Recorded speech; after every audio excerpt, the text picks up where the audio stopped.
નમસ્કાર દર્શક મિત્રો, ધ લોકસત્તા શોમાં આપનું સ્વાગત છે।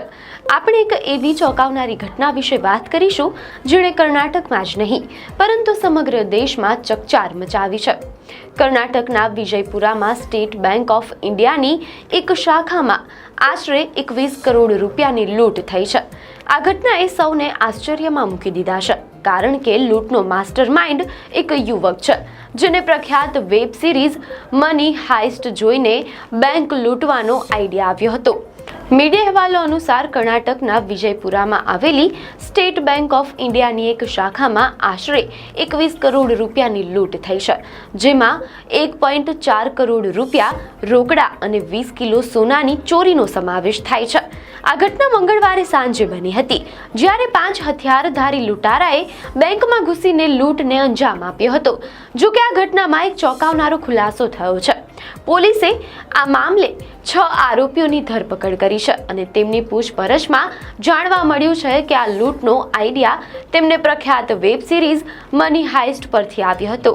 મીડિયા અહેવાલો અનુસાર પોલીસ અધિક્ષક લક્ષ્મણ બી નિંબરગીએ જણાવ્યું કે મુખ્ય આરોપીએ લોન ન મળતા બેંક લૂંટવાનો પ્લાન બનાવ્યો હતો।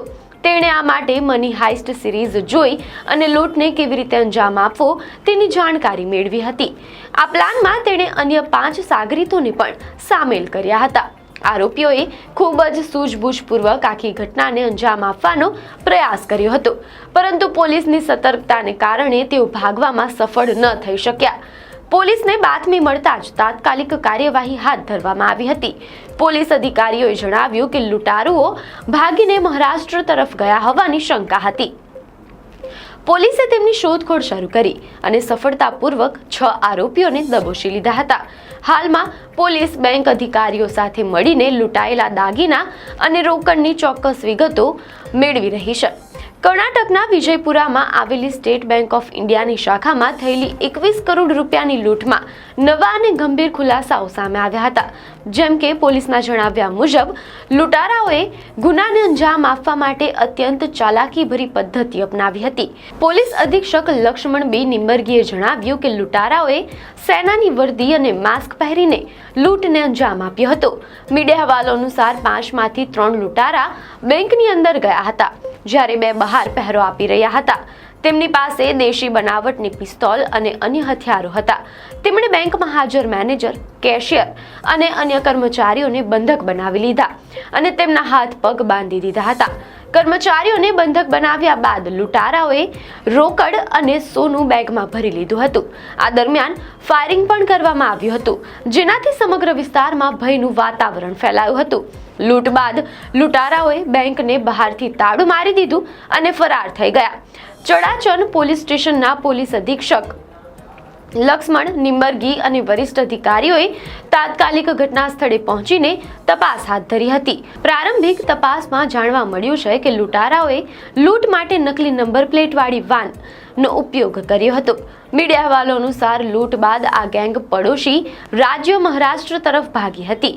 સોલાપુર જિલ્લામાં પ્રવેશ્યા બાદ તેમનું વાહન એક દ્વિચક્રી વાહન સાથે અકસ્માતનો શિકાર બન્યું હતું, જેના કારણે સ્થાનિક લોકો સાથે તેમની બોલાચાલી થઈ હતી। જો કે લૂંટારાઓ લૂંટાયેલા સામાન સાથે ત્યાંથી ભાગી ગયા હતા। નોંધનીય છે કે ઘટના સમયે બેંક ગ્રાહકો માટે બંધ હતી અને બેંકનો ગાર્ડ પણ રજા પર હતો। આ સંજોગોએ લૂંટારાઓને તેમનો પ્લાન પાર પાડવામાં મદદ કરી। મીડિયા અહેવાલો અનુસાર આ ઘટના વિજયપુરા જિલ્લામાં છેલ્લા 4 મહિનામાં બનેલી બીજી મોટી બેંક લૂંટ છે। આ ઘટનાએ ફરી એકવાર સાબિત કર્યું છે કે ગુનાહિત માનસિકતા ધરાવતા લોકો માટે વેબ સિરીઝ અને ઓનલાઈન કન્ટેન્ટ કેટલી હદે પ્રેરણા સ્ત્રોત બની શકે છે। આ લૂંટારાઓએ સેનાની વર્દી પહેરીને અને બેંકના કર્મચારીઓને બંધક બનાવીને અત્યંત ચાલાકીથી ગુનાને અંજામ આપ્યો હતો। જો કે પોલીસની સતર્કતાને કારણે 6 આરોપીઓની ધરપકડ થઈ છે અને પોલીસે મોટાભાગનો મુદ્દા માલ પણ જપ્ત કરી લીધો છે। હાલમાં પોલીસ આગળની કાર્યવાહી કરી રહી છે। આ ઘટના દર્શાવે છે કે બેંકોએ પોતાની સુરક્ષા વ્યવસ્થાને વધુ મજબૂત બનાવવાની જરૂર છે, જેથી ભવિષ્યમાં આવી કોઈ ઘટના ન બને। આપને માહિતી સારી લાગી હોય તો વિડીયોને લાઈક અને શેર કરજો, ચેનલને સબસ્ક્રાઇબ કરજો।